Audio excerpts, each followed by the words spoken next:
everyone. This is Kathy. I want to welcome all of you to our Monday morning game plan webinar. I'd like to welcome all of you and say hello. Let me know you are on the stream, and we'll get started in a second.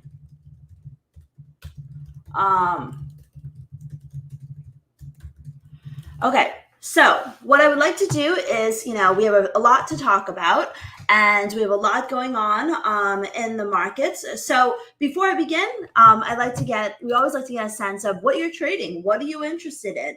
Let us know. Are you trading oil? Yes or no?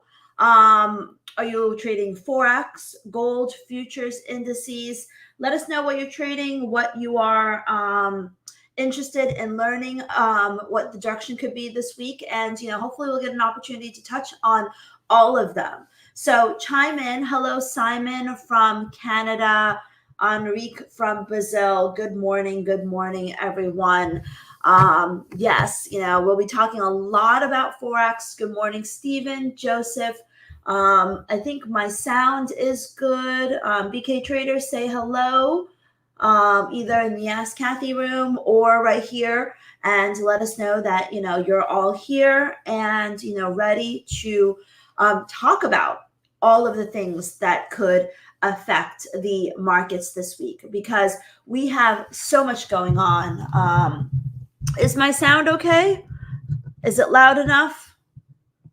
All right. Yes. Euro, Aussie, Euro, Yen, the Yen pairs. We will certainly talk about all of that. Thank you, Edward. Thank you, Mark. Okay. Fantastic. So let's go ahead and get started. So first and foremost, we are coming off a week of, or at least a Friday of significant gains in the US dollar. And the US dollar has basically, rallied against all of the major currencies. This morning, we're kind of mixed. And we'll talk about that, in just a second. But typically, when we start the trading week, we always look at what is the general sentiment of the market. What is the backdrop that we're coming off of? And then what could affect the markets in the coming week? On Friday, every single time we trade big events like non-farm payrolls on Friday, I talked about how the key to trading well, and we made more than 90 pips in a very short period of time, is to have a plan and follow the plan. Have a plan, trade the plan. And so our Monday, sit downs are very important in kind of establishing the trading plan for the week, establishing, what are we looking at? What are our biases? What are some of the major events that could stand in front of us that could, change things? And, how could the currencies move either in anticipation of that or in reaction to that? So Monday sit downs are so important. And I'm so glad, so many of you are joining us, because it really gives us an opportunity to talk with you about all of the big events affecting the markets this week. And there are no shortages of that. There are at least 5 big stories that I'm watching this week that I want to share with you. But, the most important thing to kind of remember, I guess, is that we are coming off of absolutely remarkable non-farm payrolls report. Last week on Friday, that non-farm payrolls report, that jobs report, just threw it out of the park, if that's the right saying. I don't even know. But basically, it was overwhelmingly strong, very strong, job growth, unemployment rate improved, average hourly earnings improved, overwhelmingly very, very good. So Stephen and Live Lisa are asking me, do I trade on Mondays? So that's a very good question. I always, am a huge proponent of knowing when to trade and when not to trade. And that, I think, is critical in trading success. And, let me show you something real quick. I'm going to show you this. And I will show you, and this will show you, this is my Discord, exactly right over here. What days did I trade? Tuesday last week, Tuesday, Wednesday, Thursday, and Friday. So no, I don't trade Mondays. Boris will be trading Mondays with you, and he'll trade after we go through our outlook for the week. But I am a strong believer, and I'll say this every single Monday, and every single time we talk, that trading success involves knowing when to trade and when not to trade.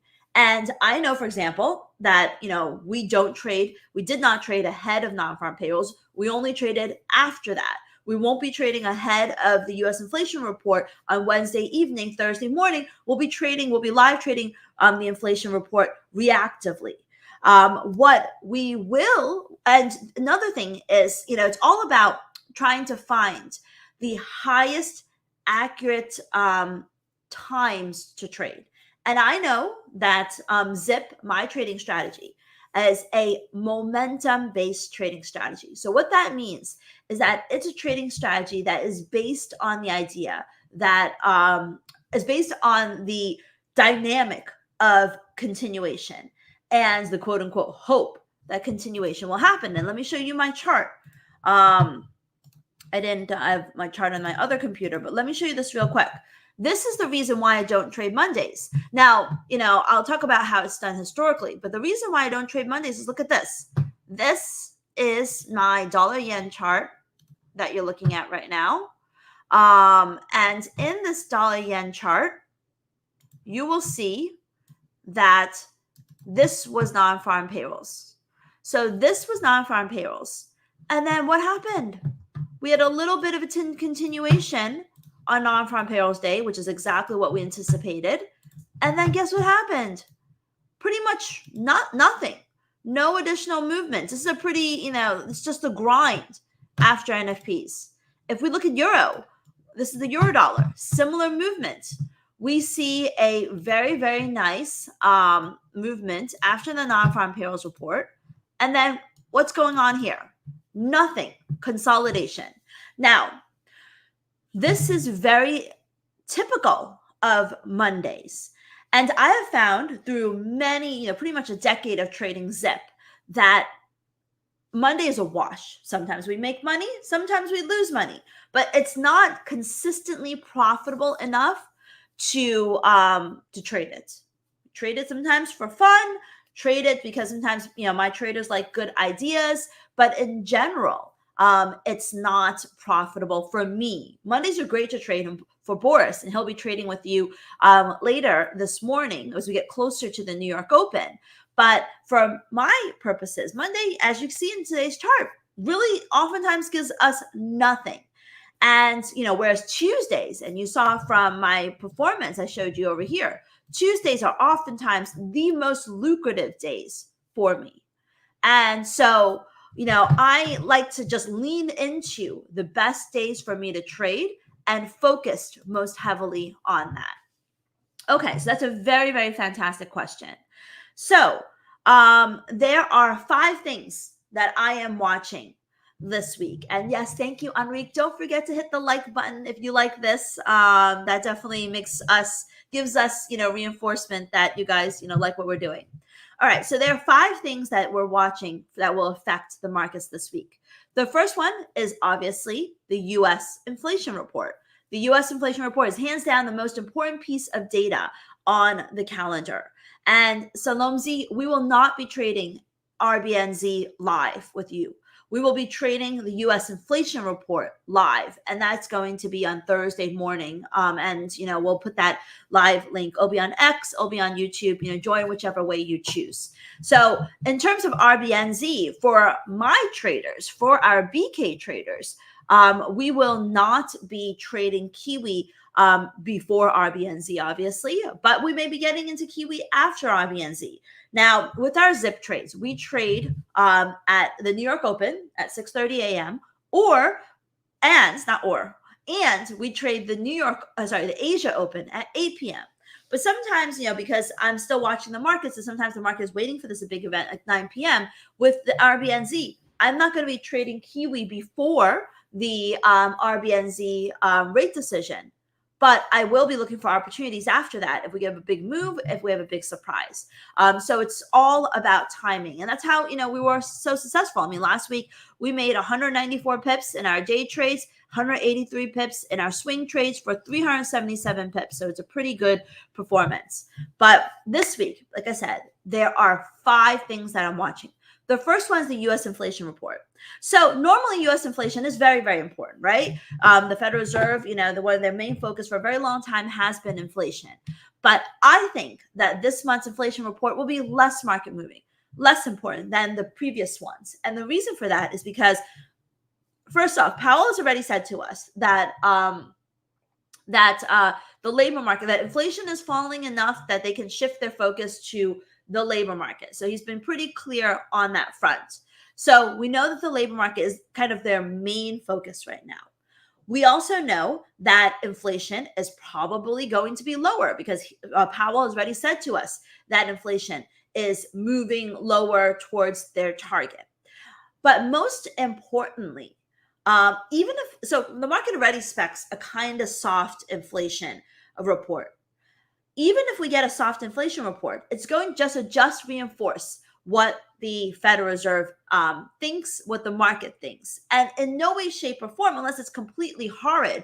I mean, basically, the US inflation rate is expected to drop, the year-over-year rate is expected to drop to 2.3%. Unless it comes down to like 2%, 1.9%, I don't think it's really, even 2%, I don't think it's going to move the needle, in the sense that I don't think that it's going to cause the Fed to do 50 basis points instead of 25 basis points at the next meeting. And that's really what you have to think about, which is, if we get a weak inflation report, will that be enough for the Federal Reserve to cut 50 instead of 25? And with this hot, incredible non-farm payrolls report on Friday, no way. There's no way. Because first off, we have one more non-farm payrolls report before the FOMC rate decision. So we have one more non-farm payrolls report before the FOMC rate decision. So, the market's going to want to see, is the non-farm payrolls report going to be the improvements going to be durable? And if they see, and they're going to wait, and then they think maybe the next month's job growth could be just as good. And so I don't think that it's going to really affect the market's expectations. And that is why I think that the impact on the dollar after the inflation report will be less than after the non-farm payrolls report. And let's take a look at this to see if this is kind of historically accurate. So on Friday, for those of you that traded non-farm payrolls with us, you will know, and this is the Think Capital economic calendar. As some of you may know, we have just started to collaborate with Think Capital as our preferred prop trading partner for forex and CFDs. And so they've got this really powerful calendar that I want to show you. And we use this to trade on Friday. We used this calendar, and we saw here non-farm payrolls. We saw the volatility movement, and we saw that 15 minutes after the non-farm payrolls report, dollar yen, this is the October report, but in September we shot up 90 points, and in August we shot up 183 points. So remember this. Let's remember 90, 183. So now let's go to the inflation report this week, which is on Thursday. Let's see how market moving the inflation report is normally. So we're just going to click on core CPI because it really doesn't, well, actually, no, let's have to click on the main number, the inflation rate, 15 minutes. So look at this, 60 pips compared to 90 pips in dollar yen. This is very interesting. 60 pip reaction in dollar yen in September. And remember, in August, we had that huge candle. We were up to 180 pips in reaction to non-farm payrolls. But in dollar yen, the reaction's only 50 pips. And let's see about Eurodollar. Eurodollar, the reaction to the last two inflation reports are even more muted than to the last non-farm payrolls report. So number one, not only theoretically should CPI be less important than non-farm payrolls this week because it's not going to move the needle, in my opinion, for the Fed, and it's not going to shift them from 25 to 50 basis points, unless it comes in below 2%, which would be pretty bad. But also historically, the inflation report is less market moving than the non-farm payrolls report. So as a trader, this is pretty good information. This tells me, first off, that I should be really nimble with my trades. I should not expect continuation.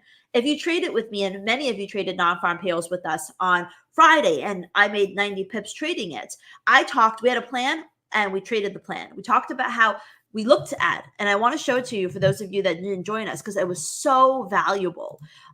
We looked at how right after we traded dollar yen, and we looked at how dollar yen, and in the first 5 minutes of the report we didn't have the Beneficium October data. So in the first 5 minutes, we had 86 pips of movement in September.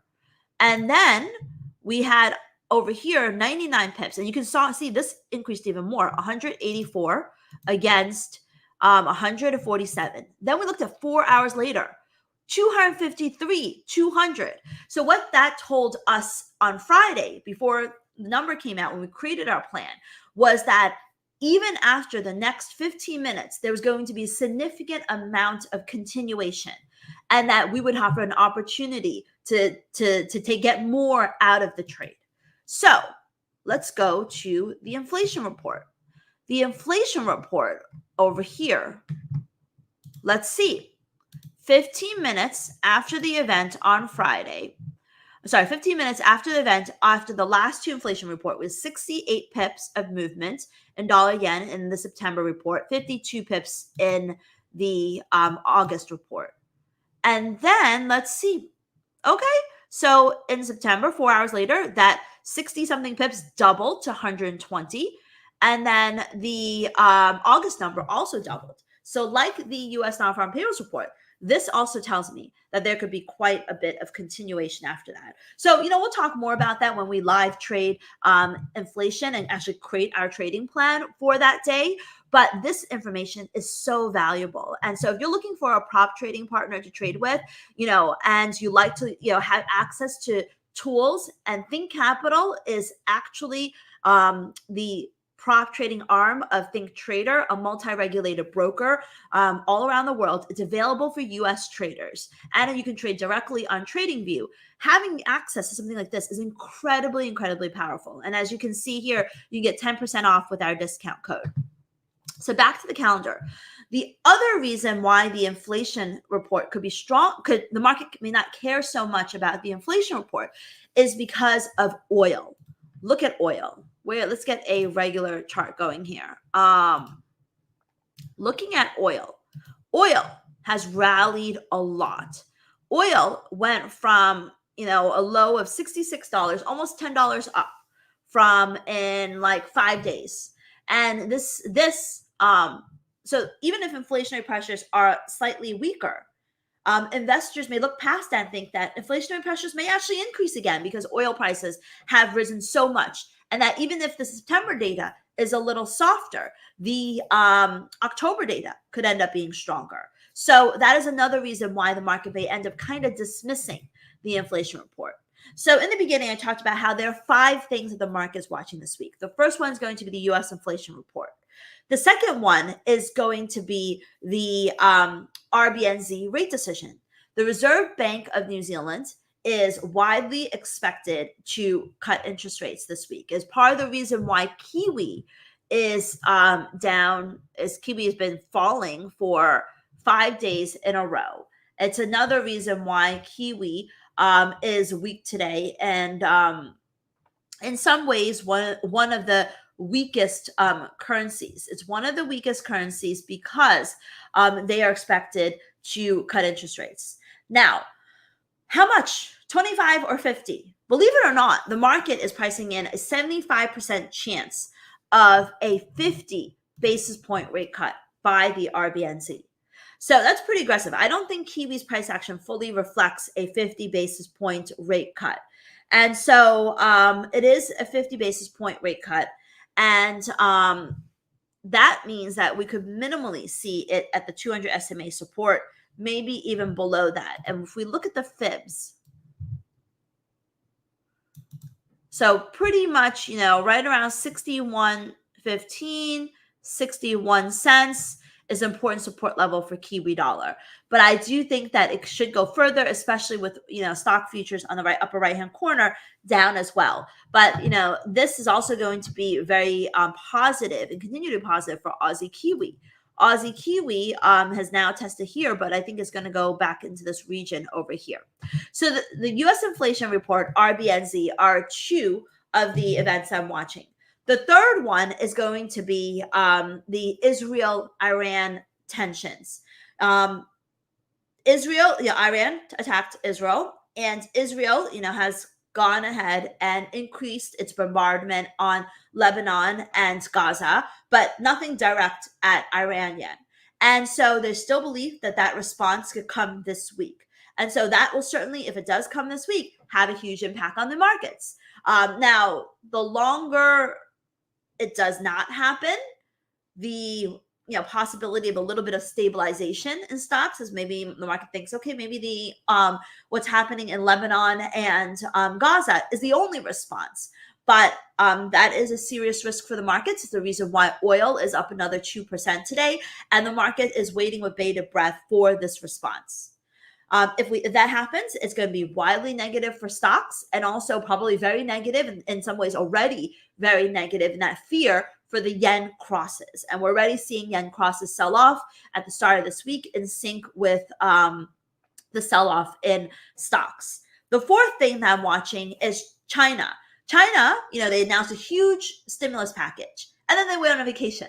They went on their Golden Week holidays. Now they're back from vacation. So there is a possibility that they're not done yet. There's a possibility that they could do more because, the economy is struggling, and, there's still quite a bit of issues. And, that is something that is very, very important because, Chinese stimulus has supported the markets, supported the Asian markets, supported the market in general, supported the Australian dollar, supported the yen, supported the yuan.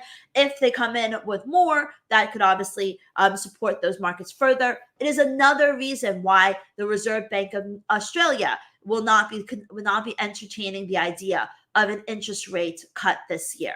The fifth thing that I'm watching is this hurricane that's brewing in the Gulf.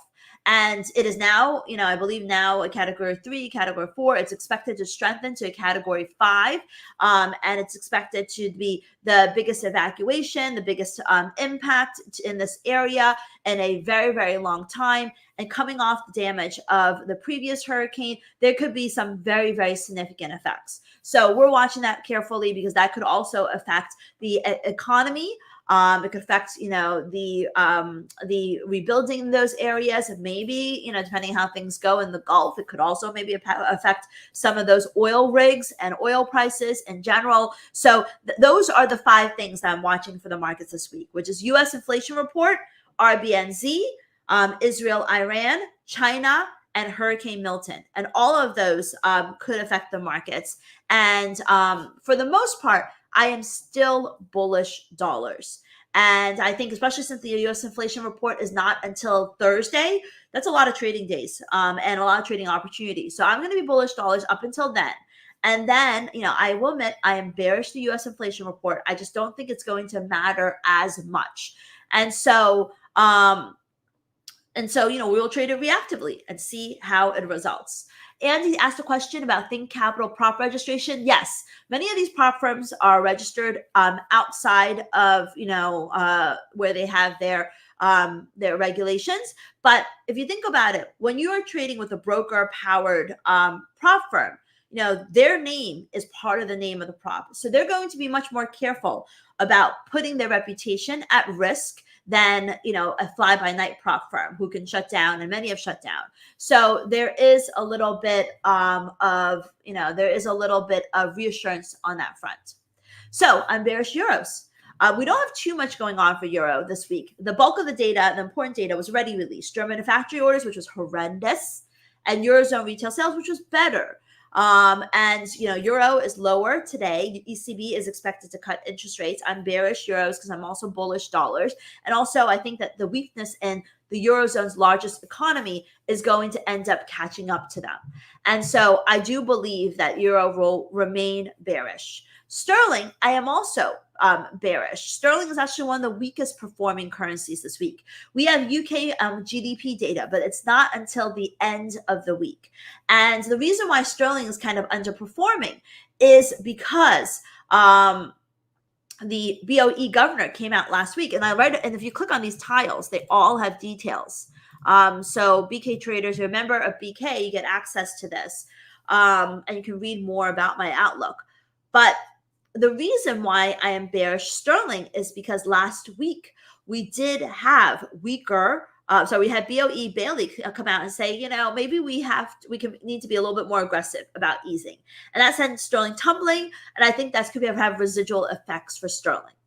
And then Aussie. So we talked about how with the Chinese stimulus, there is less of a chance that the RBA is going to entertain the idea of a rate cut this year. I don't think anyone expects that.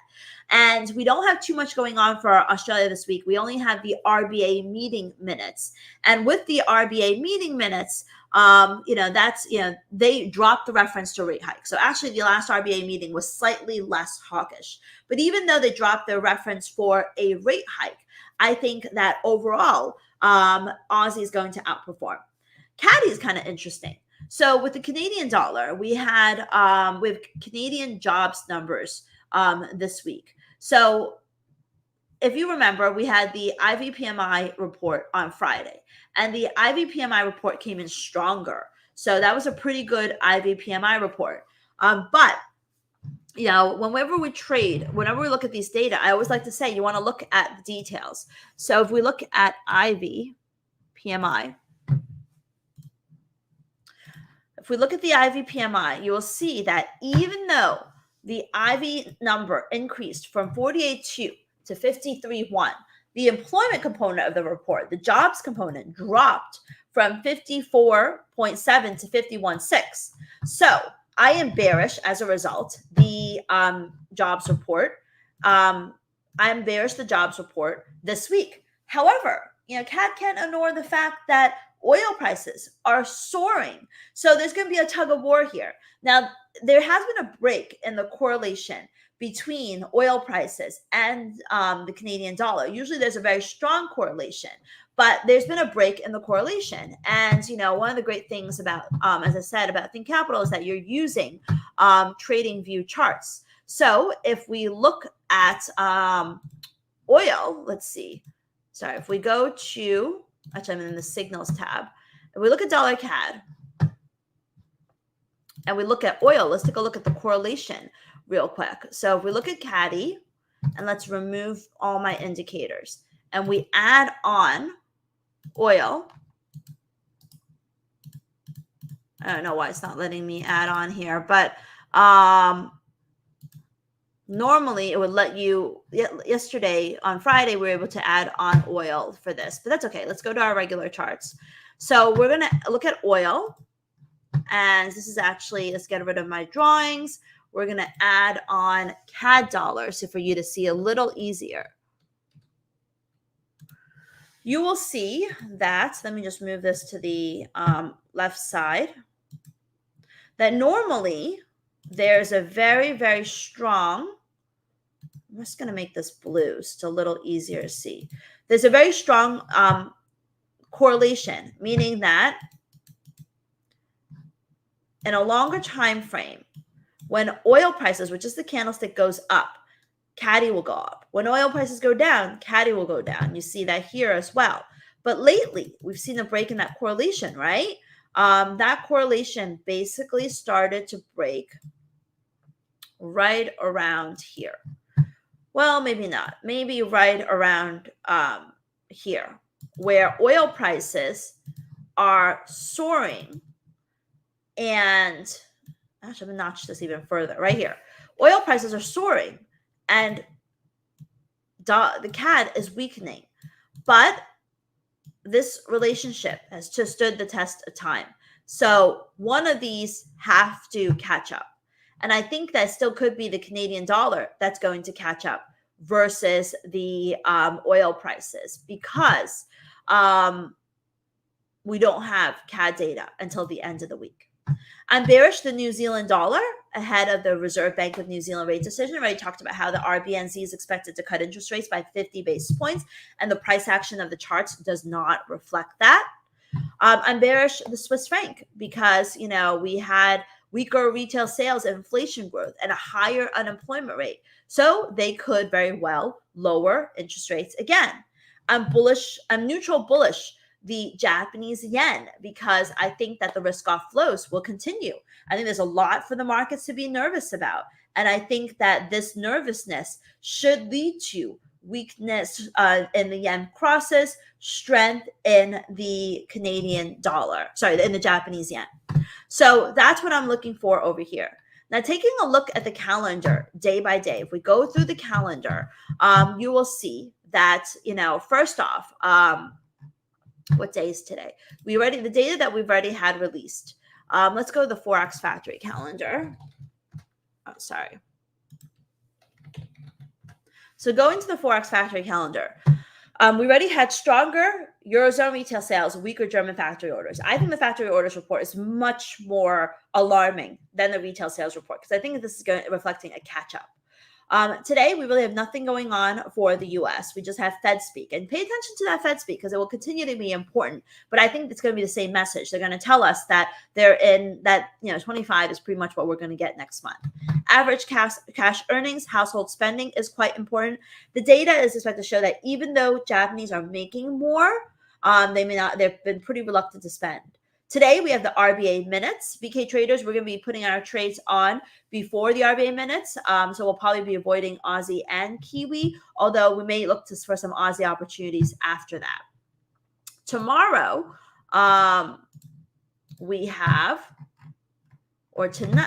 tomorrow morning, we have German industrial production, which will probably be weaker given the weakness in the factory orders report. We have U.S. and Canadian trade data, which is not really all that market moving, although the CAD trade data could be a little bit stronger.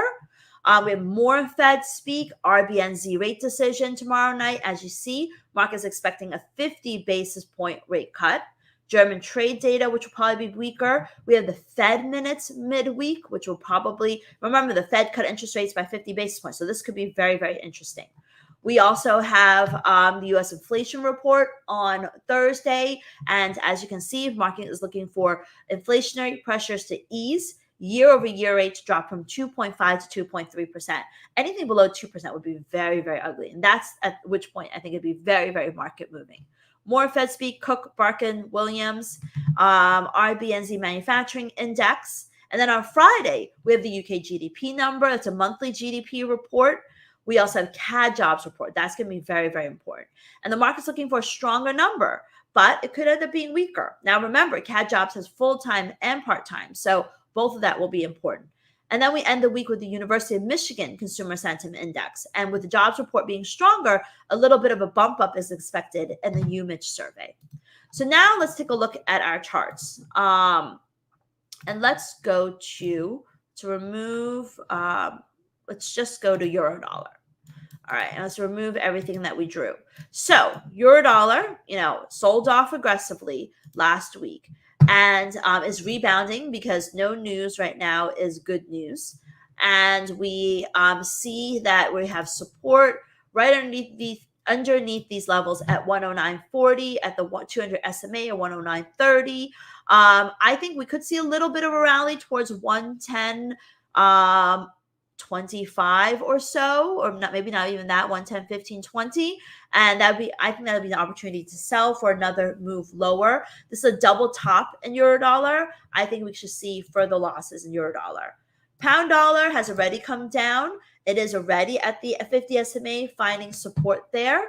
Now, in terms of pound dollar, I think, all the charts pretty much say the same thing, which is that we had a big move last week. It's consolidating. Still more risk to the downside than the upside, but we could see a little bit more of a relief rally. If pound dollar closes below the 50 SMA, then we're headed down to 130 for a test. Dollar yen, in terms of dollar yen, you can see that dollar yen, we had, very nice run up. And now we are pulling back. And I think there was another fib. Hold on.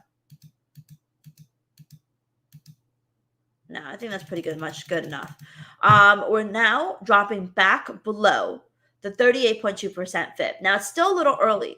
If we close below this, there is scope for a move to 147, which is not a huge retracement, but there is scope for a move down to 147, which would be the support level, at which time some buyers could come in. Dollar Swiss already pulling back more. I think dollar Swiss is closer to support, although the main support level for dollar Swiss is at 85 cents. But so if you're seeing a little bit of a theme, you're seeing the theme that we see that could get a little bit more profit taking after last week's moves before the buyers come in. Aussie is below the 20 SMA, which is the first time since September 13th. So we could see a deeper slide down to 67.50, but I think Kiwi has and is going to continue to lead the slide, and that's going to lead to strength in Aussie Kiwi. But in terms of Kiwi dollar, lots of support below current levels. I still think it's going to continue to move lower. And then dollar CAD, we're right already at the 50-200 SMA cross. So I think that that's already where resistance is. And, oil prices are up, 1.4%. They have very, very strong moves. I think that dollar CAD, may find some resistance soon. In terms of the yen crosses, I know that some of you were asking about that earlier. Stock futures are down 147 points. I think the yen crosses are due for a greater retracement. We had a new high here. One of my new YouTube videos that I'm going to put out this week is about 10 chart patterns that you may not be following on a regular basis. And one of them is a chart pattern similar to this, where you basically get a new high that is broken. And then it closes. We'll probably need another candle, but if it closes more than 50% of the previous candle's high, then it is very, very bearish formation. Now, we haven't seen that quite yet, but still, still looks quite bearish. And I think that Euro Yen could correct lower towards 161 and possibly even lower. Aussie Yen, it's rejecting the 100 SMA. As I said, a lot of these pairs are moving off of risk off lows. I think Aussie Yen, this looks pretty bearish to me. I think Aussie Yen's due for a deeper correction. And then Euro Aussie is finding a bottom. This looks bullish on a technical basis, but I'm not really a huge fan of it on a fundamental basis. We'll have to see. But on a technical basis, it actually does look quite bullish for the currency pair. All right, so there's a lot of questions about inflation, how we're going to trade it. Join us for live trading inflation on Thursday. We're going to create our trading plan before it. We're going to trade the plan, and we're going to see, if it comes in higher versus lower, how it's going to fare. I'm going to be talking about it, throughout the week. So also stay on top of our videos, because we're going to be sharing our views on how to trade the inflation report, and whether NASDAQ or S&P. And one of the things is that if you had access to Think Capital's calendar, you could probably see that. So for example, remember we talked about the inflation report coming out. Let's see on Thursday. The inflation report on Thursday. What's the better trade, S&P or NASDAQ? Let's see. This is just my watch list. So give me a second. I'm going to switch over to the other. I don't know if it's going to show me that or not, but I've got S&P here. And then let's see with the calendar. It might just be looking at my watch list. So it's only showing currency movements here. But, I'll see if I can find something else on here that will show us a better impact. Maybe it's just my settings here that is just showing currencies. But in general, NASDAQ is a more volatile instrument. And NASDAQ tends to have a bigger movement than S&P. S&P is more stable. So it depends upon what you mean by better. It could be more stable, or it's, more active. All right, I'm going to invite Boris to join us right now, and he is going to share his thoughts on gold, the other instruments, and he's going to join you for live trading. And feel free to ask any questions. Meanwhile, if you want to learn more about trading fundamentals, I'm going to drop in our fundamentals course. You can become a BK trader and trade with us every day, get zip, and get my trade ideas. And also, if you're thinking about forex, CFD, prop, as I said, Think Capital is a new partner we've chosen. We've been pretty selective in partnering with because of all the features they have. You can trade on directly on TradingView or MT5. You've got access to the trading signals, their calendar, back testing, lots of education videos, more than a lot of other part firms have. So I definitely encourage you to check that out. Hey guys, I am still struggling with my green screen effects. I'm learning how to use it, so just forgive me a second. How's my audio? Is my Your audio's good. Okay. All right. Well, I still can't get this green screen to work. It was working fine before. Hold on a second. You guys, hopefully it'll come in. No, it's not. Hang on a second. All right, it's going to annoy me. Well, it's more that your head is very tall. And I can't get it down. All right. Hold on a second. You should just move the logo to the right-hand side. I'm trying. Yeah, it's not that simple, Kay. Then let's try it next time. Yeah, no, I can't. So we'll just have to. You'll have to just bear with me a second here, guys. I'm sorry. Or we can just try it next time. Yeah, but I have to just change the settings though, in order to try it next time. Just bear with me. All right. In the meantime, let us know if you have any questions. I'll be happy to answer them. Remember, we're live trading U.S. inflation report on Thursday, starting at 8:10 a.m. New York time. Please join us. We had a fantastic job trading. We had a fantastic job trading the non-farm payrolls report. So I encourage you to do that with me as well. And, I'm more than happy to do that, to have all of you join us. Boris will share his views on gold. He's our gold trader. He at, BK. So, he'll be joining us then. All right, Boris. All right. Very cool. Very cool. All right. I think I finally figured it out. Sorry. It's like running a whole studio here. Anyways, how you like my my little background? It only took me about 2 hours trying to figure out how to get the background going. But I think you need more work on it. I think there's too much white space next to you. That should all be deleted. And no, that's actually design of the thing. That's not. I know. So you can edit it later on. All right, okay, we'll edit it out. Right. I'll be happy to review your opinion. I wasn't interested in your opinion. I would be more happy to review these things before you actually try them on real people. I want to know from these guys. I'm not interested in your opinion. She's always critical. Give me some love here, guys.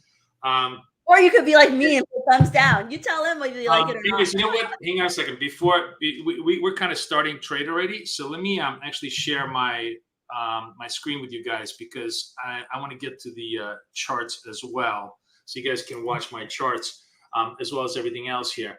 So we can't see you, Boris. Your whole face is off screen. I know. That's why. Just go back to the regular. I can't go back to the regular, okay? I cannot.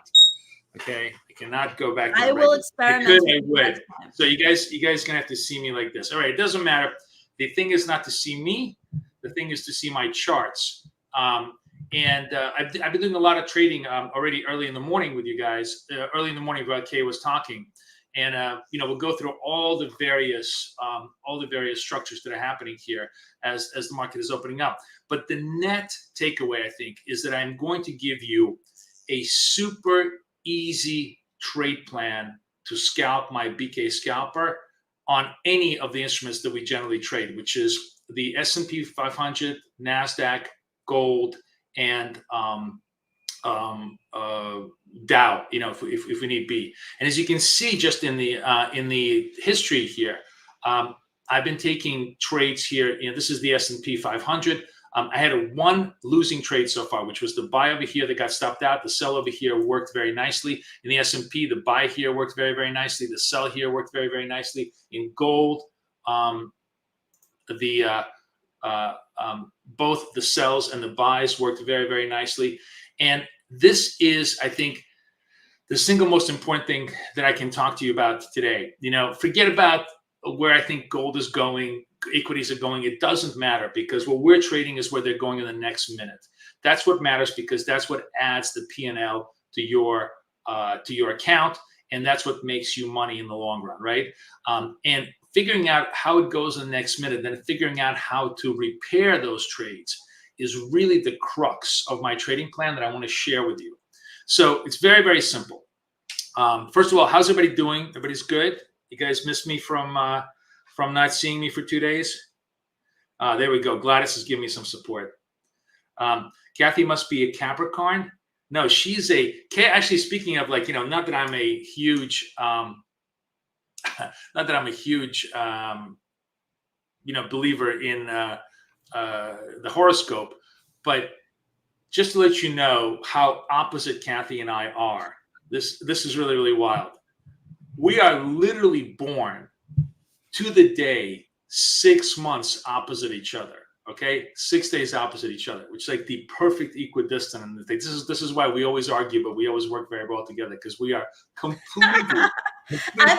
I'm a Sagittarius, which is probably worse than a Capricorn. Sagittarius, and I'm a Gemini, so that already creates massive amount of problems. But we are literally to the day born exactly opposite 6 months to each other, so it's kind of funny. Anyways, so markets opening up, as I said. Did a lot of trades already. I think I'm like about 6-1 in terms of winning to losing trades. But since I saw you guys last, which was last Thursday. And by the way, everybody, please, this is going to be such a cool week of trading. I'm trading with you guys tomorrow. I'm trading with you guys on Wednesday, and then I think Kathy. Kay, are you there? I don't know if she left us, but I think we're going to do. I'm here. Are we gonna do live CPI this week? I already said it like 3 times already. We're live trading CPI. And that's going to be so exciting. I'm so excited, because we're going to do live CPI into news trading, and then we're going to roll straight up into full live trading.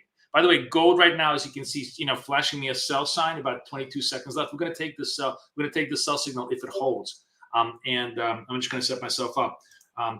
And the cool thing that I'm going to show you, which is really, really neat, is the follow-on plan. Kathy always says trade your plan, right?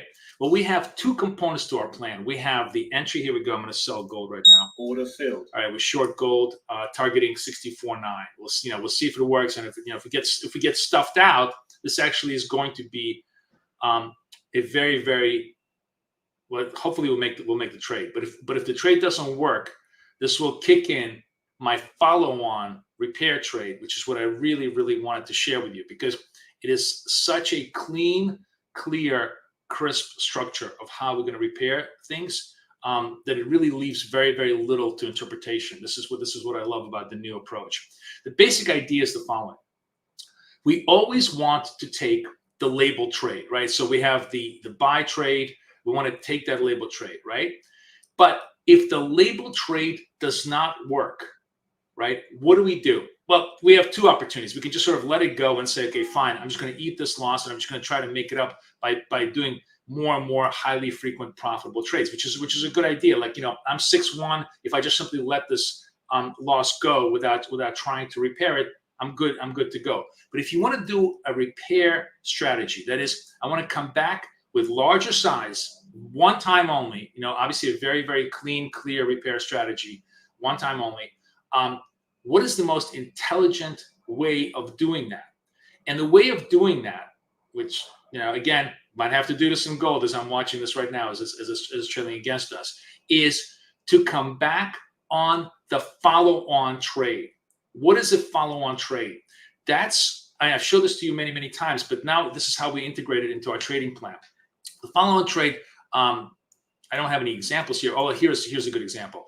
So if let's say we sold gold here and got stopped out, let's say it didn't work, right? What would be our way to try to repair it?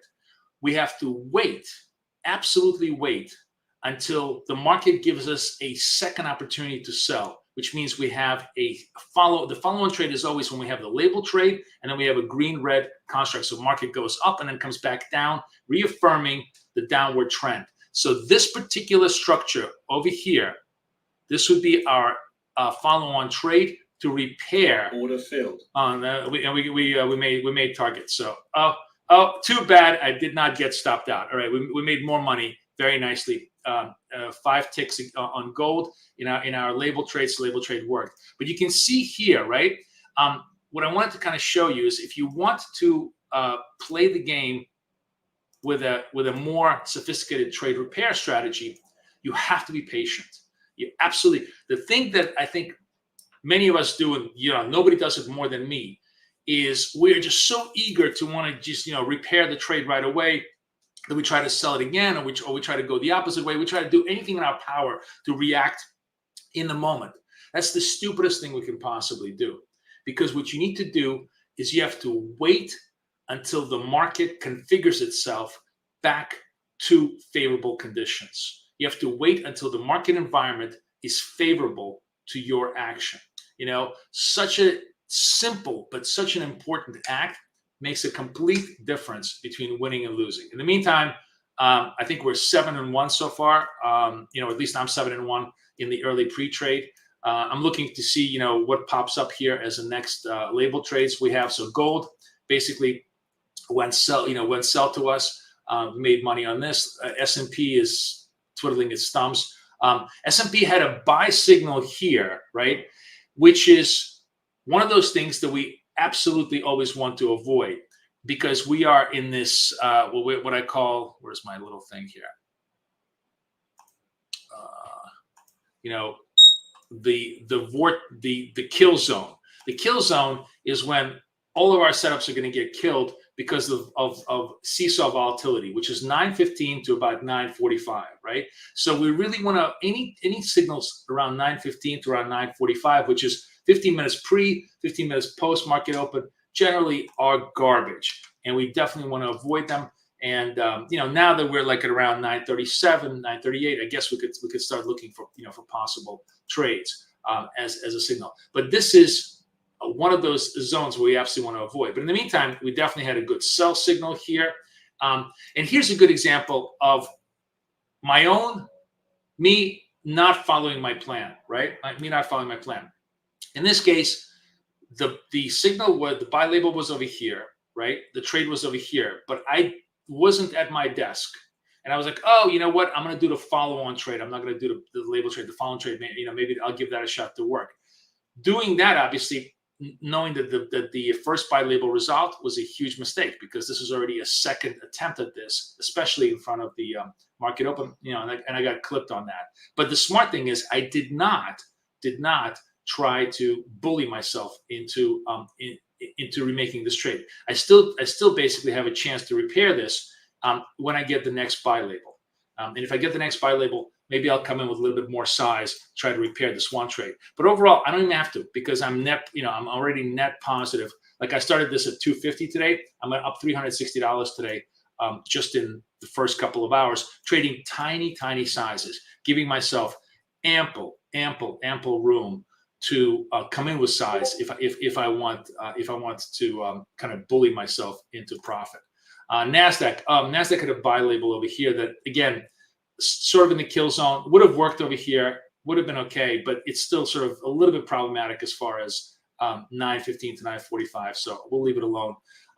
We'll watch for any alerts that pop up here or anything else that's coming up on the screen. For now, not much coming in as far as signals go, and we're just going to sit here tight and wait and see what happens. We took the one trade that was clean and clear to us. Generally, what I like to do is I'm going to watch the S&P and I'm going to watch Nasdaq, because those are two of my favorite things, and then everything else will be sort of secondary. We'll watch, obviously, gold. Gold has been pretty good to us as far as that goes. Okay. Mark is saying he'd love to be coached by you. Take a tour of the... What is that? Sorry, Mark, what are you talking about?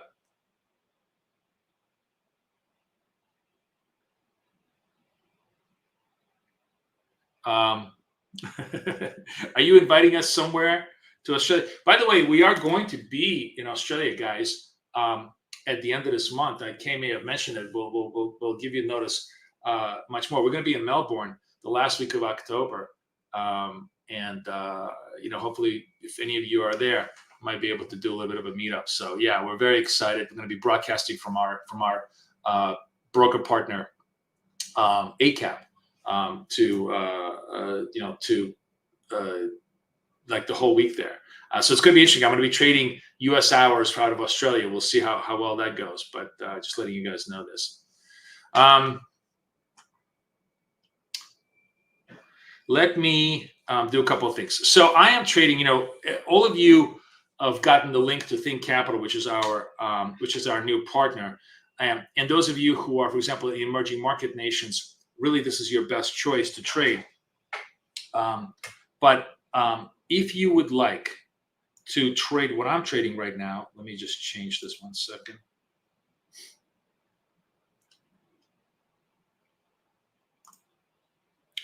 I want to put a couple of links in here while we're waiting for the markets to correct. The people are asking me about coaching. Well, you could certainly join. I actually just had a few new students join us today. Pass the Prop coaching. It's essentially all in one.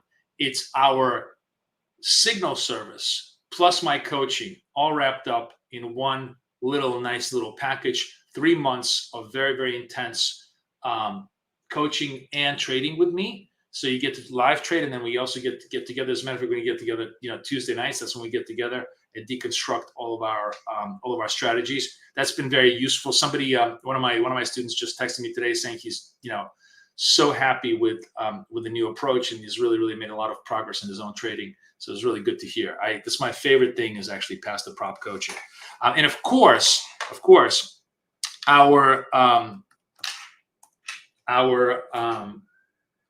prop trading partner, Apex.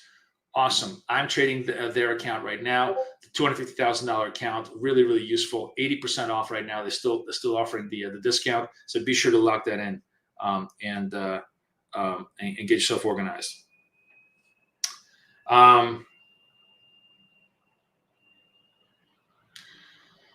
So interesting thing. I'm actually curious. Let's do a poll. We're going to do a Boris live poll here for this market going forward. I'm not going to reveal my preference until we do a poll, but I'm just curious. It's a very simple question. Okay. Will the market be up this week? And we're just going to make it S&P and NASDAQ. That's what I'm talking about. The two things that I'm interested in. Let's see what your opinion is on this. I'm actually curious. There's been a lot of really interesting sentiment polls. Let's do our own sentiment polls. What do you guys think? End of the week, are we up or down this week? The way things are going. Let's do a lot of votes because I'd love to see what the sentiment numbers are.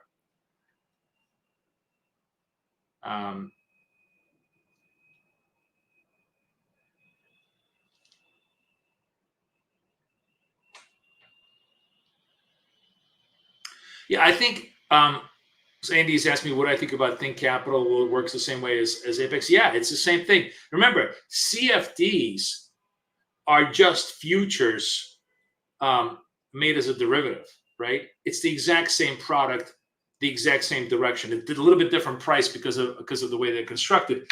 The nominal price is different, but direction is literally 1 to 1. So if you're trading successfully, oops, I got a sell signal. Look at this. Sell signal in the S&P, 43 seconds left. Let's get interested in this. ES. I'm going to be watching this carefully. Did not hold. Did not hold. Sell signal went away. So no trading, which is fine.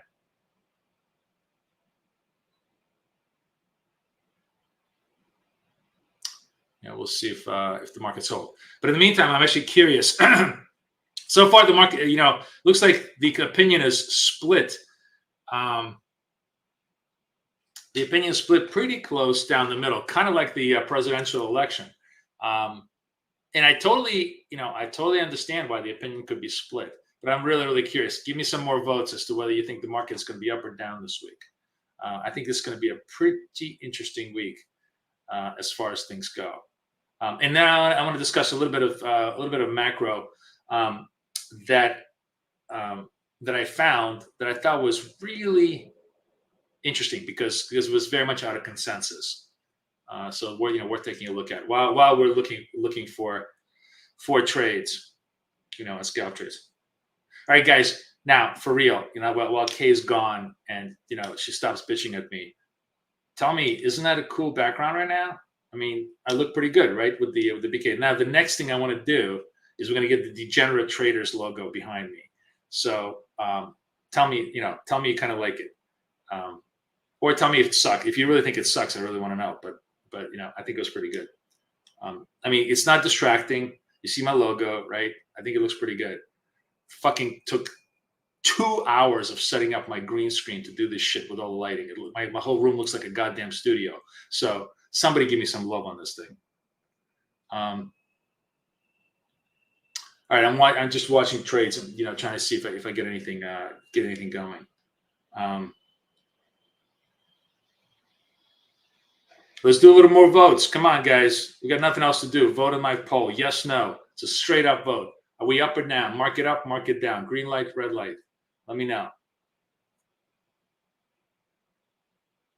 Sir, I'm really surprised actually at how split even the projection is good.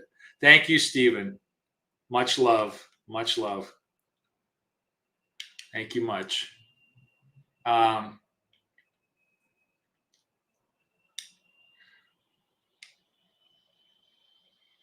So a little bit choppy. I mean, we're actually, what are we, like 32 down?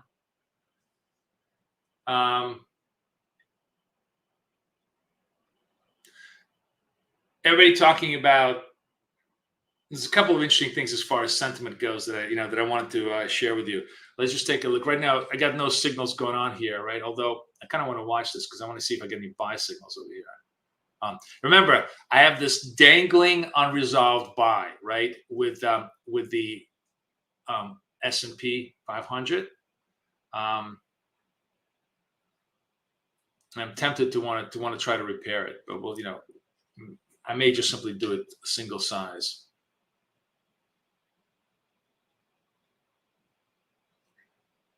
Nothing much going on here. Market is really, really choppy. So let me just kind of show you a couple of things. So my friend Helene Meisner posted something interesting. This is Barron's, and they were like, the S&P is headed towards the 6,000 milestone level. So, NASDAQ sent me a signal. NASDAQ sent the sell signal over here. But it really, really, okay, let's do this. Go. Did I chase it down? All right, a little bit late. All right, sorry, I didn't realize the NASDAQ sent the sell. It's the Murphy's rule of law. The moment I take my eye off the screen, the market starts moving against us. Now, this is probably going to move against me, probably, and I shouldn't have taken this trade because it went green post sell, right? One of the things that I was just rushing the trade here. You have a sell label, you're a little bit late to it, and it's not red when you're taking the trade. It's probably a bad trade because it means the trend has kind of changed. But I mean, I almost got lucky there. Almost got lucky when it like went 3 points my way, but didn't quite TP me. Yeah, it's not. This is gonna turn on me. So maybe this is going to give us a chance for me to show my repair strategy. We'll see. S&P also got a sell signal over here. So I'm watching this. 40 seconds left over here. Let's see what happens here. Nope. I'll go on the S&P. Market's trying to fighting the upward trend.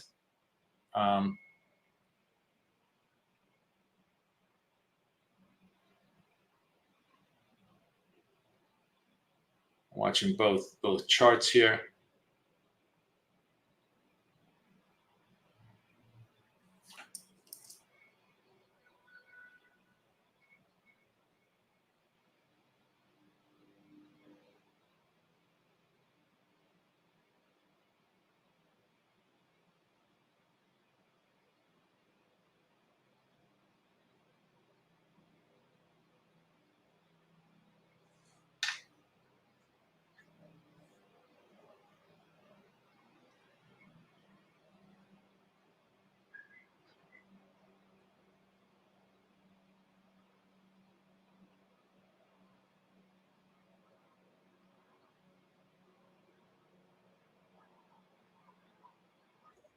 All right, we got lucky on that, and I got filled for $100 on that.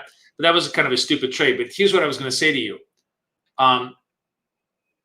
Let's imagine I didn't get lucky, right? What's your next step? This is like such an important thing. I did a webinar this weekend on my algorithmic trading, and I told everybody I'm obsessed with this. Oh, here we go. So, okay, this is what I was going to say to you. If you didn't, if you didn't take this trade, this would have been the trade to take right here, because we went from sell to reestablishing the sell environment, right? You see this, how that would have worked? That would have worked much nicer. Just taking this trade over here.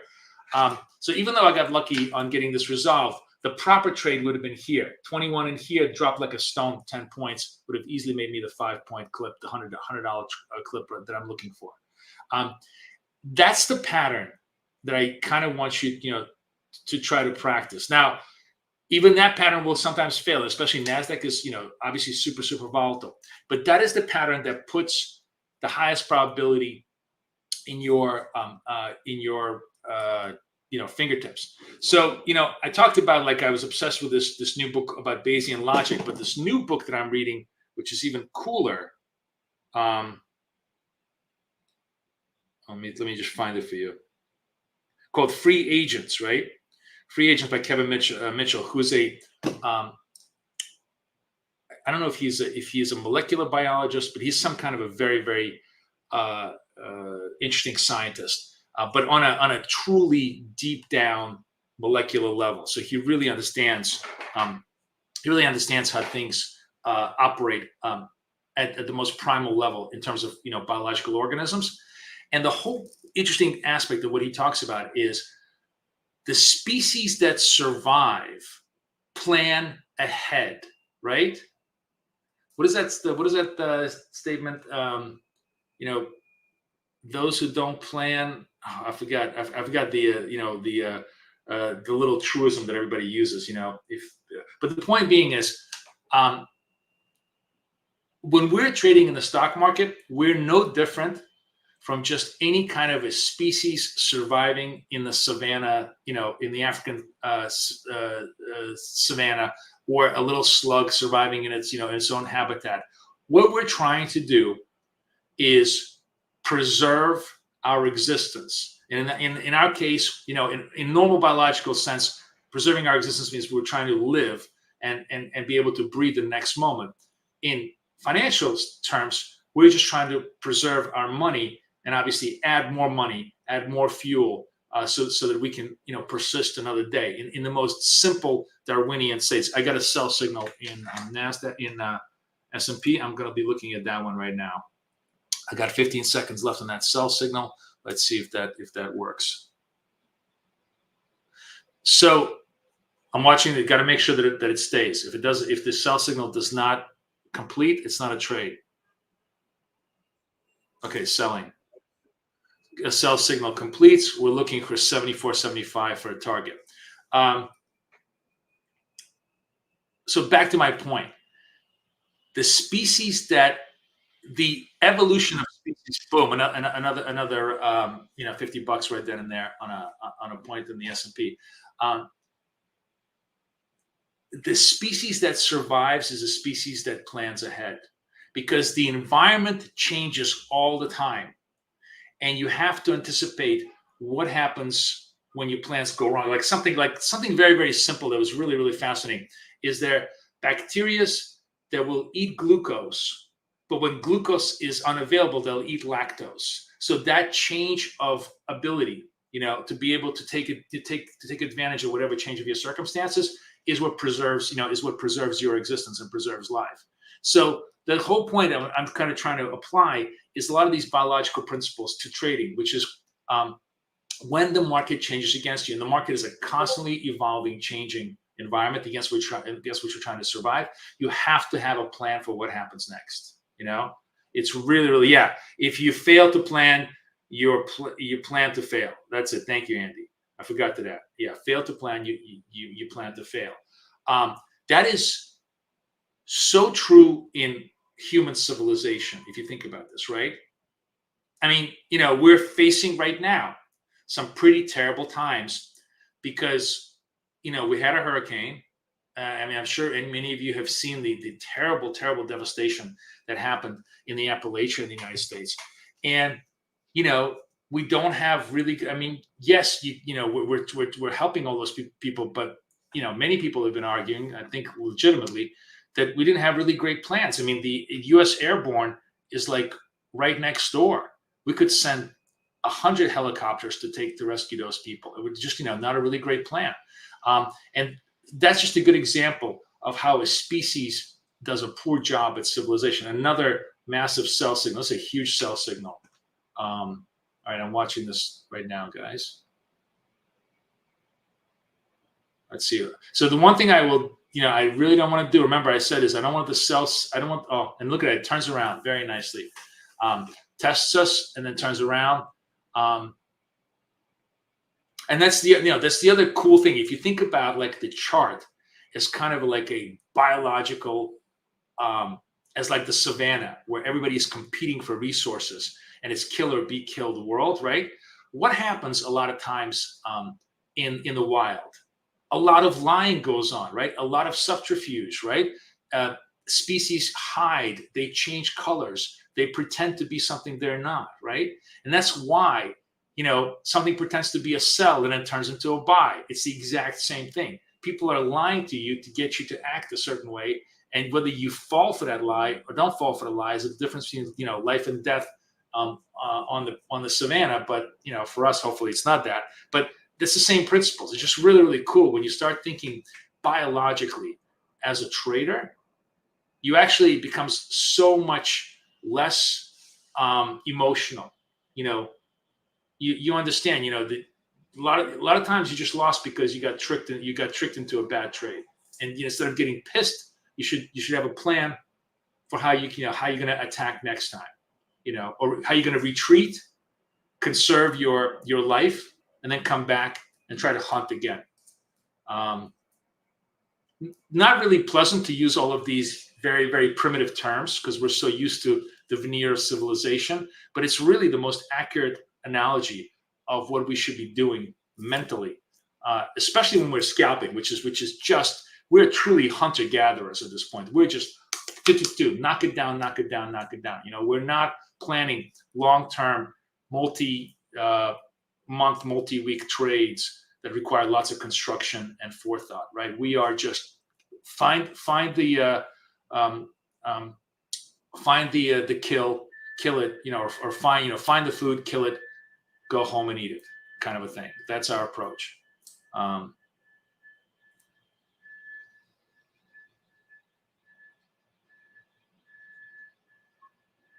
What do you guys think about that? My latest musing on all of this. Okay, let's look at the poll. Okay, so I find this fascinating. So the poll says 62 positive, 38 negative. So the positives have gone up, right? Okay. Now I'm gonna disclose my opinion, which probably is wrong because God knows I've been pretty much wrong on the wrong side of this quite a lot.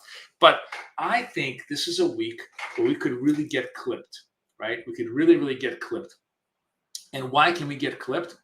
Well, because I think the surprise could be hotter inflation, that there is still underlying inflation that maybe we haven't fully measured. That's going to start coming back, especially on the services side, and certainly maybe we'll have to see if a lot of comparison numbers start to fall off. So if we print a relatively hotter CPI, right, that's going to be a massive shock to the market this week, because it's going to say, oh my God, look, labor was really, really strong. CPI is hot. There's no way the Fed is going to cut again. And that really creates massive multiple compression because you have essentially higher yields. The 10-year has gone up almost to 10 years at 4%, and the 2-year is almost at 4%. By the way, look at the 10-4 are virtually the same. There's no duration risk at all, which is really not good for the market. Because if you think about this, if I'm getting 4% for short-term money, right? While instead of taking a big risk in the market, Why would I, why wouldn't I want to change my assets to 2 years instead of holding the market at near time highs? So I think there's like a real reasonable chance that things can go badly. And then secondly, and this again goes to sentiment. My friend Helene Miser runs a really smart. I'm gonna step away from the charts for a little bit. We did some really nice trades. Hope you guys all banked on those trades. But let me step away from the chart. So if any kind of signal comes up while I'm gone, we'll let it go. But she posted. Let me see if I can find myself actually. Where's my? I want to go to my feed. The two things on my feed that you may want to find really interesting. Okay, so this is what I want to show you. She's got a really good poll she does every Saturday. A lot of really smart people take that poll, and generally, you want to be on the side of that poll. If everybody thinks on Saturday the S&P goes up the next week, they're generally correct. They're really correct like 70-80% of the time, right? However, look at the skew. It's actually very much close. It's very close to the skew we have in our room. We've already had enormous amount of gains in the market, right? We're coming up into a very funky time in October, and everybody is still utterly complacent. Why are they complacent? Because they think the economy is really doing well. However, and this is the other thing that I want to show you. One of the guy I found, I thought he made Marco made a really interesting. This is a very long thread, so I'm not going to go through this whole thread. But he made 3 points about the current labor data that I thought was fascinating. Number one, there was a huge seasonal adjustment. I mean, I believe the biggest adjustment to jobs in decades since 1996, right? So already that's a little fishy. Basically the actual number was negative, but then you add an adjustment, seasonal adjustment to it, and it becomes positive. Secondly, the primary driver for lower unemployment rate was the increase in government jobs, which went up like 750,000. And then the last thing that was fascinating is that the true measure, I used to have a friend who's always said, don't listen to what they say, look at what they do. It's really great advice. Never listen to what a person says, look what they're doing. That's how you judge them, right? God knows, it's true of politicians all the time, right? Anyways, if you look at what they're doing instead of what they're saying, right? If they're saying, oh, the economy is doing well, blah, blah, blah, then average hours worked should rise because that means there's more demand for labor. But they're actually declining down to recessionary levels. So you have a very interesting kind of cross currents that suggest that maybe this number was completely bogus. I don't, not that I'm claiming it is, and not that I'm claiming any kind of conspiracy. I'm simply saying it's been very difficult for Bureau of Labor Statistics to create accurate statistical models after the pandemic because so many people are doing so many different things. There's, a lot of people are working gig jobs. There's a massive structural change in the economy. So it's really hard to figure out, who's hiring where the jobs are. So very well could just be massive adjustments. But the net impact is, my point is, I don't know anybody who I've spoken to who's looking for a job and says, I have like 10 offers on the table. Like, that's not the anecdotal evidence I hear. Now, that's just anecdotal evidence. But the point is, it's difficult to believe that is the case. All right, we got to buy on the S&P. 22 seconds left. Let's focus on the S&P, and then we will work on everything else here if the signal holds for us. 8, 9 seconds, 7 seconds. I'm waiting for the candle to close here. 3, 2, 1. All right, I'm long, and it drops against me. I knew I should have waited a little bit, but all right. If this thing stops me out, this will give us a good opportunity to show you my my reversal, my second plan in action. But it doesn't.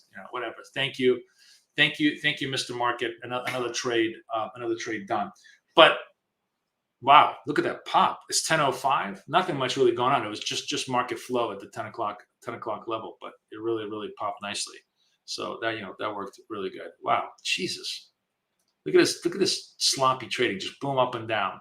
The good thing is that the one thing you see is that having the BK scalper. And by the way, if you guys want the BK scalper, here's the link. You can try it out for a month with us. Here's the link to our service. I'll be happy to set you up.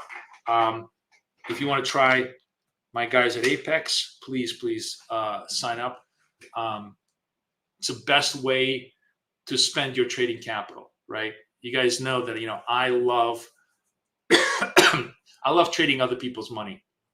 It's the ultimate risk control tool, right?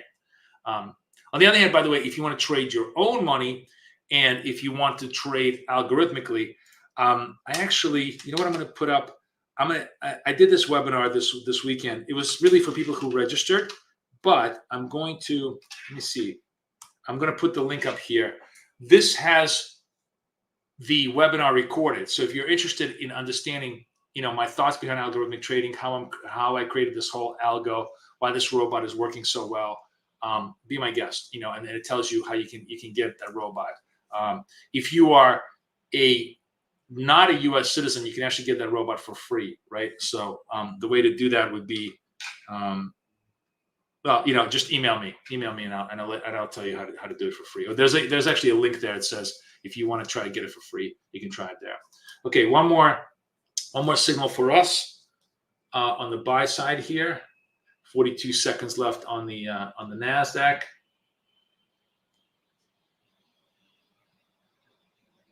Can you trade Apex on TradingView? Yes. You see, I'm trading Apex right now on TradingView. Do you see that? That's my Apex account. I'm using TradeAvate to execute, but all these trades could be done on TradingView. I'm just simply I like using TradeAvate because it just gives me a faster entry on the trade. Wow, it's a very ugly buy signal, and it fakes us out. You see that? Like, this is literally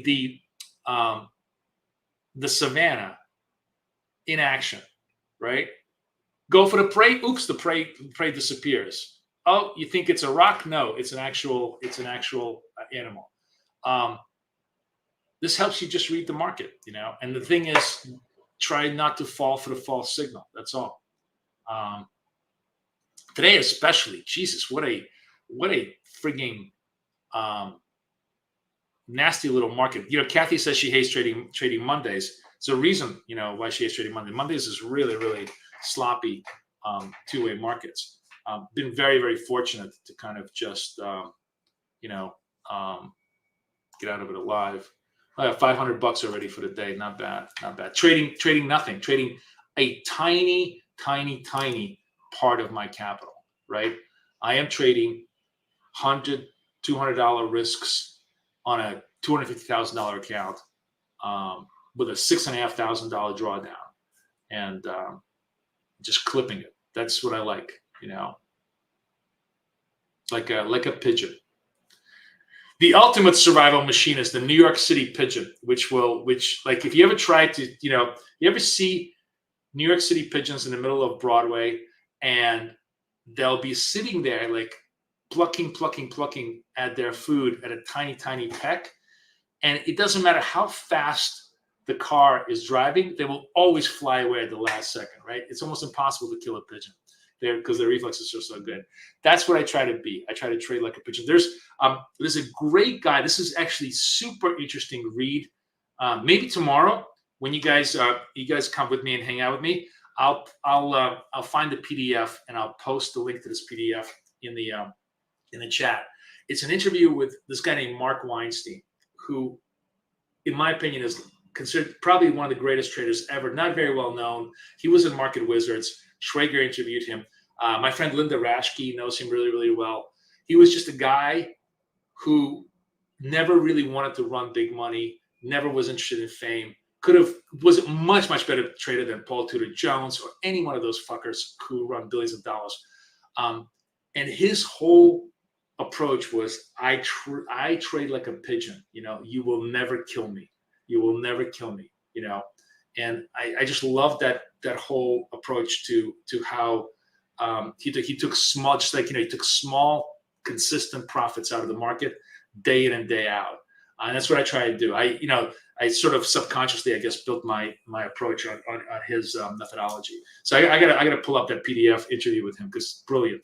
And it's a super interesting way of trading, which is very different from like all the, I made one trade and made $5 billion bullshit that you see on YouTube.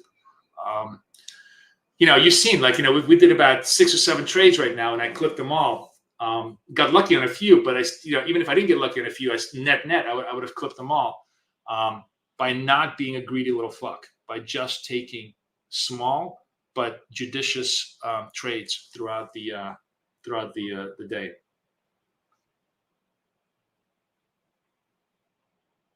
Oh, okay. So if you want to look at, let me put the free link. Just simply requires that you guys ODP. Here's the free link. It's very simple. You just need to deposit money with our broker ACAP, and if you have a forex or a CFD account with another broker, all you got to do is just move it to our broker. That means you're not spending any money at all. Or if you want to add an additional account, you can create one, and then you have full access to my robot that trades automatically. And I'm actually coming out. This is what I was good. I'm holding off on because my programmer in Australia, we're just putting the finishing touches on the final version of it that trades completely with trend. That's just been really, really, really great at banking. Very, very, very consistent P&L. But what's even better on that is that this new version, because so many people have come back to me because everybody's a degenerate. They're like, "Oh, this works so well. I want to trade more than once a day." This will trade continuously throughout the day. So I'm going to do a whole webinar for people on how to do relatively higher frequency trades. Instead of doing, let's say, 4 trades a day, you might be able to do 16, 17 winning trades a day. But again, it requires nuance and skill and a plan of action, which is going to be a little bit different. That's all. It's all about being a smart organism on the savannah, right? Adam says Linda was very influential in his development as a trader. She's great. I love her. We're having another Trader Fest in the middle of November, right after the election. Would have loved to have had her, but she's going to be going to Peru. Peru. So unfortunately, I won't have her. But I have a couple of I have some really surprisingly great traders coming up. Definitely a couple of market wizards, but also a couple of guys who are just great traders that you will love from the old pit days. I'm going to talk about lots of interesting things about trading. Some really great insights in there. Does Apex support spread trading? No. You live in the UK. So Apex is a prop firm, okay? Prop trading. Let me just send you a free prop guide. PRP. Sure. I'm sending it. This is a. Hold on a second. Shit. Why is this not? Where's my prop guide? PRP. Oh, there it is. Okay, sorry. Okay, I put the link in. My text expander. I have to remember what my text expander is. Okay, I just put in a free 60-page guide for all of you to read. What is prop trading? But prop trading basically is a way for you to trade other people's money without ever putting your own money at risk. It requires you to take and pass a prop test. And there's all sorts of different sizes and styles and tests that you have. So Apex is our dominant North American not emerging market, OECD, all the advanced markets in the world prop firm. So, if you're in Europe, if you're in Australia, if you're in Singapore, you can open an account with them. And Apex trades US futures. That's what you see here. That's why we're trading NASDAQ futures and the S&P futures. I'm trading right now a $250,000 account, actually a couple of $250,000 accounts, trying to get those accounts funded. I have to run 250,000 to 15,000, 265,000. Once I do that, if I'm able to do that without losing, $6,500 in losses, if I'm able to achieve my target before losing that, I will then get funded on these $250,000 accounts. Now, I already have 5 funded accounts in my inventory. This is kind of like my final journey on passing these large accounts, because I wanted to spend October, maybe it might have to be November, because it's just taking time. Larger accounts take a much longer time to kind of pass. But the idea is once we pass those, then we're going to go into trade the funded accounts. And when you're trading the funded accounts, if you achieve the same kind of rate of return, you're getting paid out on the money. All of this costs you nothing. It's $100, a couple of $100 to take the test, $35 to reset it. If you blow it up, it takes only $35 to reset the account back to zero and start again. So it's a much easier way of learning how to trade, and more importantly, getting paid on your trading than using your own money, because obviously you're not risking massive amounts of capital. The flip side of it is it's much more difficult, because with your own money you can be a lot more lax on your risk control. But overall, I see there was a gold scalp buy, but I didn't take it. Overall, here we go. Hang on a second. We're getting a buy signal in the S&P. Let's just take a look and see if that holds. Overall, prop trading is a great way, especially if you're new, to learn how to trade the market without exposing yourself to thousands of dollars of liability of your own capital. Now, if you are in emerging markets, if you're on the continent of Africa, if you're in Latin America, probably most of the Middle East, right? Then our other partner is Think Markets, and those are great because they trade, CFDs, and they're able to take customers from all those regions. So whether you trade Think or Apex, those are our 2 preferred prop firms, which are very reasonable in price. We obviously have huge discounts, so use our discounts to get into their product and enjoy it, because it's a lot of fun to trade it. I will also, in past the prop coaching, probably not tomorrow, although we might start examining it tomorrow, but definitely the week after, we'll also discuss the various techniques of CFD versus futures trading. And if you're interested in getting my coaching stuff, it's PTP. Here's my coaching stuff in there. I'm looking for this buy signal in the S&P. It's the second buy signal here. Let's see if this holds. It's kind of, still hanging in there. 13, 14 seconds, quite a long time. This could change to a red candle quickly. So we're not, we're gonna let this 2, 1. All right, holds. I'm in there. Target is 88. Let's see if it can make 88 on the trade. And it may not. It looks a little tired. You see NASDAQ couldn't even hold the buys candle, right? NASDAQ is converted. This one barely held the buy candle. So we'll see. Making a 1 point on the S&P is a very reasonable expectation of target. So obviously, I'm hoping we can get swept up the ladder and get that taken care of. But if it doesn't, we're going to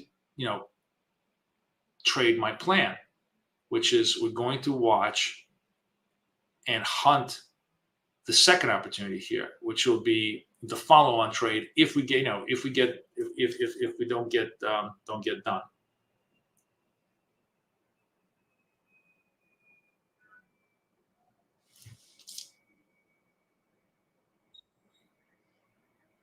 Now, NASDAQ sends a buy signal here, but I wanted to focus on the S&P because the S&P trade is not really working very well. So there's no point, or there was little reason to double up on the same risk, because it's effectively the same trade, right? We're trying to get long market in the breakout here, and the first trade where it really wasn't wasn't cooperating well. You know, I could have taken the second trade. It wouldn't have been a huge amount of exposure, but there's no reason for me to do this because the market, the market environment. This is what I mean about market environment. The market environment is not conducive, right? You can see the market environment was kind of a fake out market environment. So why fall for a double fake out? If these guys are going to fake me out, fine. I'll eat one loss. No need for me to take a second loss, right? If the environment was a lot more buoyant and supportive, then it would have worked. All right, so now we get stopped, which is totally natural. I think it's the first stop in like 8-9 trades that I've made with you guys. And even if even if I didn't do anything, remember it's 3-to-1 risk reward, and since I've started trading with you, it's been at least 8-9 winning trades. So I'm 9-to-1, so I'm net positive +6, anyways. But if I want to repair this trade, if I want to make sure that I want to get back this small loss quickly, then what I'm going to wait for, and this is we'll see if we have time today, but hopefully it will appear. I'm waiting for now a green zone to appear. I need the price action to stabilize and then it recapture the 8-period moving average, so that we have a reasonable chance to think that the market wants to trade higher. If they start selling it off hard, which they very well may, starts going into the green zone, into the red zone, then we just let it be. If the label turns red, so if I get a red label, sell label, then this whole repair plan goes out the window. You no longer have a repair plan. Just let it go. Just let it go. Focus on the next trade. Okay. This only works if you have a reasonable chance that this uptrend that we're seeing is going to resume. If it's not going to resume, there's no point in me chasing a losing proposition, right?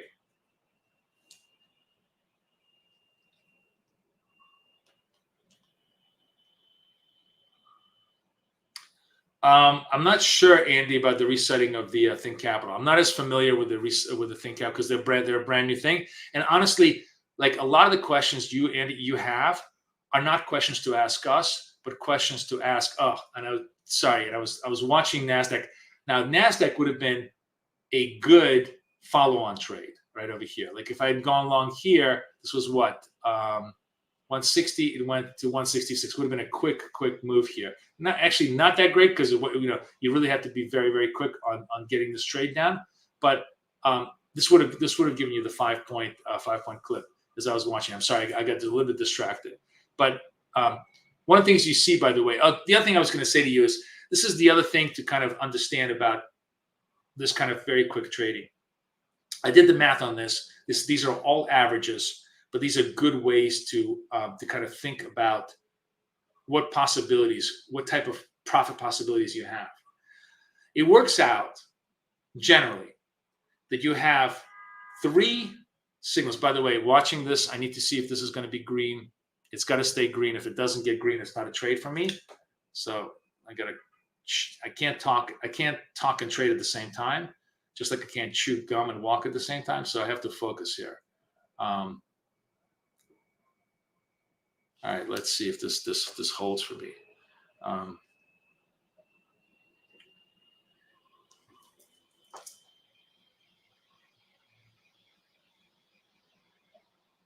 36 seconds left. I want to see if this thing is green. So what I was going to say is there's an average of about 3 labels per hour per instrument. So if you're trading like 3 or 4 hours, let's say you're going to focus on for 3-4 hours, it's kind of like 12 possible trades per instrument. And if you're doing 2 of them, like NASDAQ and the S&P, it's around 24 possible trades per instrument. You see how this turned red now? NASDAQ just not doing it, and I didn't go for it. By the way, sorry, S&P not doing it. NASDAQ would have been a nice clean trade. It would have been a nice clean boom, $100 trade right here. That would have worked nicely. So let's just say 25 opportunities for you. Of those, let's say 5 are going to be false, right? Five are going to be fake or bad signals. It still leaves you with like 20 reasonable trades to do. And obviously, if you repair the 5s, then you kind of have like 20 winning possible trades at between $50 and $100 per trade. That's 2,000 per day. Let's half that. Let's make it $50 per trade, or let's maybe 10 quality trade signals. That's still $1,000 a day. In a relatively stress-free manner, because remember that because you're trading only one contract entry, your losses are a couple of $100 on each thing. You're not trading 10 contracts and losing $5,000-$6,000 drawdown per trade, and then two of those and you're out of the business. You're able to stay in business for quite a long time, but at the same time harvest between $500 and $1,000 a day. The reason why I'm kind of doing this on the evaluation accounts, and generally the rule of thumb is when you're trading evaluation, you just want to get it funded. You go large, you have a hunch, bet a bunch, make a big trade, make money, get it funded, and so on and so forth. I've done that a couple times.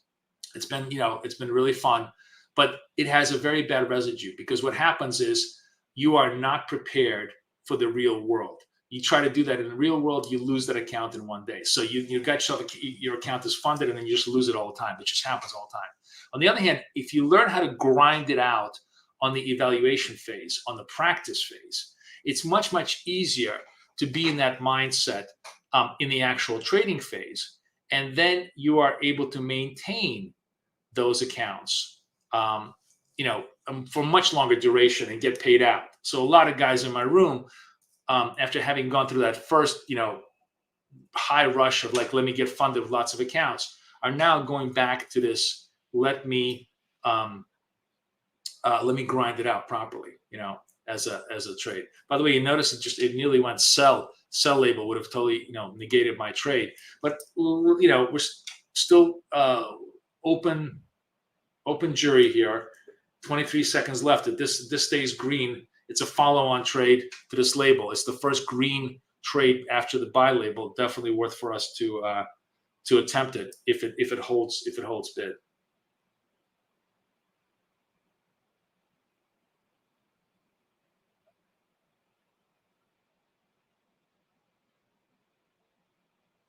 All right, it does hold bid. We're gonna go buy. I'm gonna buy market. Very, very lame little hold. Now I don't love this, and it may not work. So I actually did not do large size. I did just sort of a small size behind this. But let's see if I have a reasonable chance. The NASDAQ, as you can see, a much, much better instrument right now in terms of trading. The S&P really, really had struggling with this buy trade. And again, so I'm reading the environment. I didn't really do larger size because the environment really wasn't that conducive. So we'll see if it holds. It doesn't look like it's going to hold. And sometimes your second plan doesn't work. And if your second plan doesn't work, then you just simply stop and go back to scratch one. That's why, by the way, so okay, we second trade eaten here, still nicely up for the day, but now go right back to just trading one contract and trading normal size, because clearly the market here is not very, very strong to the upside and not showing me the trades that I want. What's going to be interesting is that we might get a whole bunch of sell trades here, which are going to hopefully turn positive and allow me to P&L that. So there's always an opportunity as long as you stay focused on preserving your capital and looking for good opportunities, to enter the market. Looking for good, clean entries on the side. All right, guys, I got to run because I got meetings galore. I hope you really, really enjoyed all of this. Yeah, sorry, I missed the Dow signal. I was just watching S&P today. S&P today, at the end of the day, clipped me out a little bit. But overall, we saw at the start of the day, we had really, really great run of trades. S&P clipped me out a little bit, but I'm 100% confident that as the day progresses, we're going to get nice continuity trades either on the sell side or the buy side that I'm going to just completely flip over and make P&L on. So there's plenty of opportunities here. Don't get bogged down on what the most immediate trade did. Just stay focused to the setup and stay focused to the size, and you're going to be in great shape. like, while I'm focusing on the S&P, because I'm just talking to you guys, I could have had 2 good trades in NASDAQ, which I just simply, ignored because as I said, I have a hard time chewing gum and walking at the same time. But there was, those nice clean trades here. You came in here at 79, went all the way to 86, easily made the 5 points on this trade. So many more trades to come. The overall structure was well above where we need to be as far as P&Ls. And I hope you guys really, really enjoy it for the rest of the day. Thanks again for everything. Everybody enjoy. I will see everybody tomorrow. We're gonna rock and roll again. I'll talk a little bit about, see if we get a sell signal now, right? So I'm just gonna, the good thing about this approach is it's very mercenary. I really, I'm not addicted or committed to one side of the market. I'm committed to the side of the market that's giving me the greatest opportunity to win. And that's what I follow. So in this case, getting a sell signal, I'll take it. I'm negative anyways, so we'll see if it works. Anyways, guys, thank you so much. I hope you guys really, really enjoyed. I will see everybody tomorrow at 9:15 as always. Everybody take care. Bye-bye.